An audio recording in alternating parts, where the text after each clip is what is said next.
여러분, 우리가 신앙생활을 하게 된다는 것은 어떤 것을 의미할 수 있을까 하는 것을 생각해 보신 적이 있으신지요? 내가 신앙을 갖기 전과 신앙을 가진 이후의 모습이 어떻게 다른가 하는 것을 생각해 보면 조금은 답이 나온다고 할 수 있겠죠. 참 많은 변화들이 우리에게 신앙이라는 것을 중심으로 일어났겠지만 저는 가장 우선적으로 우리가 신앙생활을 하는 것이 하나님 앞에서 살아가는 나 자신을 발견하는 것이 아닐까라는 생각을 해보게 됩니다. 내 욕심에 따라 살아왔고 내가 추구하는 것이 전부라고 생각해 왔던 나의 삶이지만 내가 하나님을 알게 되고 내가 하나님 앞에 서 있으며 하나님이 내 주인이 되신다는 사실을 고백하게 되는 사건, 그것이 우리에게 생겨난 신앙이 우리에게 만들어낸 가장 큰 변화라고 할 수 있을 것입니다. 그런데 생각해 보면 하나님 앞에 살아간다는 것은 또한 어떤 것을 의미할까요? 우리 신앙이 참 재미있는 것이 이렇게 꼬리에 꼬리를 무는 질문을 우리에게 던질 때가 있다는 것입니다. 우리가 하나님 앞에 살아가게 되는 그런 신앙인이 된다는 것은 하나님께서 우리를 창조하신 대로 하나님 앞에 인간다운 모습으로 살아가는 것이 하나님 앞에 살아가는 신앙인의 첫걸음이 아닐까라는 생각을 해보게 된다는 것이지요. 그렇다면 또 한 가지 질문이 생깁니다. 과연 인간다운 삶을 살아가는 것이 무엇일까 하고 말입니다. 오늘 우리는 시편 51편을 함께 읽게 될 것인데 이 시편 51편에 그 굉장히 중요한 힌트가 주어져 있습니다. 제가 1절부터 4절까지를 읽어드릴 테니까요. 한번 들어보시기 바랍니다. 다윗의 시, 인도자를 따라 부르는 노래. 다윗이 밧세바와 동침한 후 선지자 나단이 그에게 왔을 때 하나님이여 주의 인자를 따라 내게 은혜를 베푸시며 주의 많은 긍휼을 따라 내 죄악을 지워주소서. 나의 죄악을 말갛게 씻으시며 나의 죄를 깨끗이 제하소서. 물은 나는 내 죄가를 아오니 내 죄가 항상 내 앞에 있나이다. 내가 주께만 범죄하여 주의 목전에 악을 행하였사오니 주께서 말씀하실 때에 의로우시다 하고 주께서 심판하실 때에 순전하시다 하리이다. 아멘. 이 말씀은 다윗이 밧세바를 범한 후에 나단이 자신을 책망하게 되었을 때 하나님 앞에 회개했던 일을 상기시키는 그런 노래일 것입니다. 다윗이 저지른 범죄는 크게 두 가지입니다. 첫 번째는 우리아의 아내였던 밧세바를 빼앗은 일이고 그것을 숨기기 위하여서 우리아를 전쟁터에서 억울하게 전사하게 했던 살인죄이지요.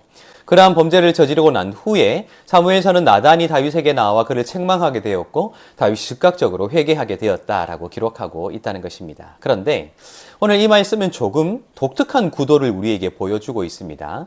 특별히 이 제목을 살펴보면 이렇게 되어 있거든요. 제가 표제를 다시 읽어드리도록 하겠습니다. 다윗의 시, 인도자를 따라 부르는 노래. 다윗이 밧세바와 동침한 후 선지자 나단이 그에게 왔을 때라고 되어 있습니다. 우리는 익숙하게 잘 알고 있지요. 나단이 다윗을 책망한 후에 다윗이 하나님 앞에 회개하게 되었다고 말입니다. 그런데 오늘 이 표제는 다윗이 이 노래를 언제 지어 불렀는가? 아니, 글로 쓰기 이전에 그 마음속에 언제 이 생각이 찾아왔는가 하는 것을 조금 독특하게 묘사하고 있는데 그것은 선지자 나단이 다윗에게 나왔을 때라고 기록하고 있습니다. 지금 이 장면을 우리가 한번 상상해 보면 이렇습니다. 다윗이 범죄를 저지르고 그것이 숨겨질 수 있다 확신하며 그렇게 자신의 자리에 앉아 있었을 것입니다. 그런데 나단이 자신에게 갑자기 찾아오는 것을 보게 되었다는 것이죠. 그때 다윗의 표정이 어떠했을까요? 그때 다윗의 마음이 어떠했을까요? 아마 오늘 이 노래가 다윗이 그렇게 나단을 보게 된 순간 이 마음이 그에게 찾아왔다라고 기록하는 것과 마찬가지로 다윗은 나단을 보는 순간 그의 얼굴이 일그러질 수밖에 없었을 것입니다. 큰일 났다고 생각하겠죠. 들통났다. 이제 나단을 통해 하나님께서 말씀하실 텐데 내가 숨길 수 있다고 생각했던 그 일이 이제 하나님 앞에 낱낱이 고해지게 되겠구나 하는 것들을 다윗이 이미 나단의 얼굴을 보는 순간 그 마음속에 두려움으로 찾아오게 되었다. 오늘 이 시편 51편의 표제가 우리에게 상상하게 만든다 하는 것입니다. 여러분, 저는 처음에 우리가 신앙생활을 하게 되는 것이 하나님 앞에 서 있는 나 자신을 발견하는 것이며 그 하나님 앞에 서 있는 나 자신은 하나님께서 창조하신 한 인간으로서 살아가는 것이다 라고 말씀드렸지요. 그것이 우리의 신앙이라고 말입니다. 그 해답이 오늘 이 표제로부터 드러나게 된다. 저는 그렇게 생각했습니다. 그것은 우리가 인간다운 삶이라고 하는 것은 부끄러움을 아는 삶이 아닐까라는 생각을 해보게 되었다는 것입니다.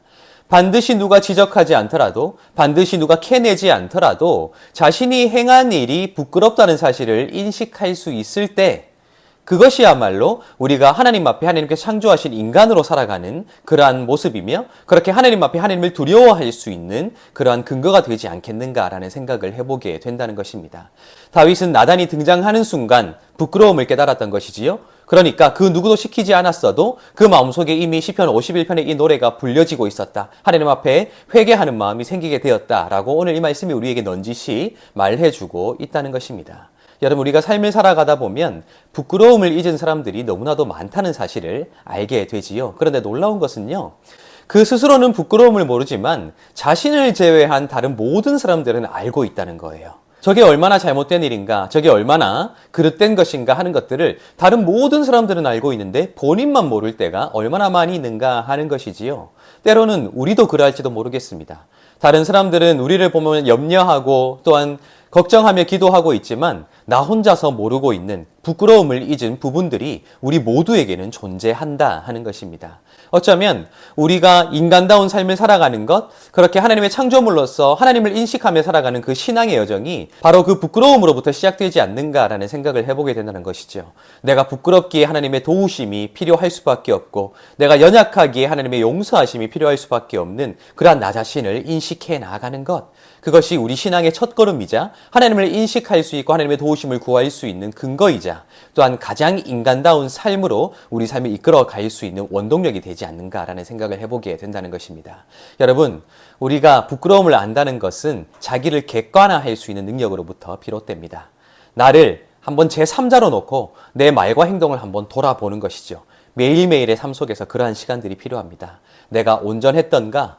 내가 바르게 말했던가? 내가 바르게 행동했던가? 그렇지 않다면 나는 얼마나 부끄러운 존재인가 하는 것을 깨달아가는 과정, 내 안에서 부끄러움이 발견되는 것만큼이나 하나님을 크게 볼 수 있는 그 마음, 어쩌면 그것이 우리의 신앙의 근거가 되지 않겠는가라는 생각을 해보게 된다는 것입니다. 오늘 하루를 살아가게 될 것입니다. 다른 누군가에게 눈을 돌리지 마십시오. 나에게 먼저 눈을 돌리십시오. 내가 얼마나 부끄러운 존재인가 하는 것들을 먼저 깨달아가는 과정, 그것이 하나님 앞에 서 있는 나 자신을 발견하며 내 앞에 서 계시는 하나님을 발견해 나아가는 가장 중요한 토대가 될 수 있다. 그렇게 생각합니다. 오늘 하루도 그렇게 주님 앞에 하나님의 도우심이 없이는 살아갈 수 없는 나 자신을 발견함으로 날마다 하나님의 손을 굳게 붙잡고 승리하며 살아가시는 여러분들 되시기를 예수님의 이름으로 축복합니다.